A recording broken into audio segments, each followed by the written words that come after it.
আচ্ছা, আপনাদের সাথে এরকম কখনো ঘটেছে যে হঠাৎই কোনো গিফট খুঁজে পেয়েছেন আর মনেই করতে পারছেন না কখন কে এই গিফটটা দিয়েছিল? সেদিন আমার সাথে ঠিক এমনটাই ঘটেছে। ঘর গোছাতে গিয়ে হঠাৎই খুঁজে পেলাম এই দুটো গ্লাস। তারপর ভাবলাম এমন কিছু একটা বানায় যাতে আমার মেয়েও খেতে পারে। হাই এভরিওয়ান, আমি লিমা। আমার একটি নতুন ভিডিওতে আপনাদের স্বাগত জানাই। জানেন তো, আমার মেয়েকে যখনই স্কুলের টিফিনে ওরিও বিস্কুট দেওয়া হয়, ঘরে ফিরে আসে শুধু বিস্কুটগুলো। তার মধ্যে থাকা ক্রিমের দেখা পাওয়া যায় না। প্রথমে আমি 3 প্যাকেট ওরিও বিস্কুট, একটা ডেয়ারি মিল্ক আর পরিমাণ মতো ঠান্ডা দুধ মিক্সার জারে ঢেলে ব্লেন্ড করে নিয়েছিলাম। তারপর গ্লাস দুটোর গায়ে চকলেট সিরাপ দিয়ে দিলাম।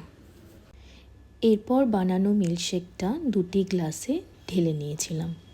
মিল্কশেকটা গ্লাস ভর্তি হয়নি বলে আমি আরও একটু দুধ দিয়েছিলাম। এরপর মিল্কশেকের ওপরে ভ্যানিলা আইসক্রিম ব্যবহার করেছিলাম। এটা আপনারা স্কিপও করতে পারেন। ভ্যানিলা আইসক্রিমের ওপরে একটু রেইনবো স্প্রিঙ্কেল ছড়িয়ে দিয়েছিলাম। এই রেইনবো স্প্রিঙ্কেলের প্যাকেট আপনারা দোকানে না পেলেও অনলাইনে পেয়ে যাবেন। ব্যাস রেডি আমাদের ইয়াম্মি ওরিও মিল্কশেক।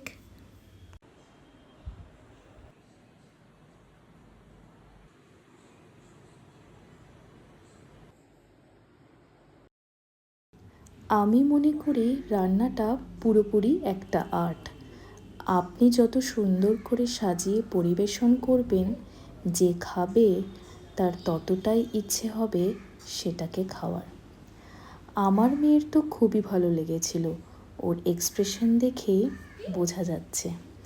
আপনারাও আপনাদের বাড়ির ক্ষুদে সদস্যদের বানিয়ে খাওয়ান। আজ তাহলে আসি, টাটা।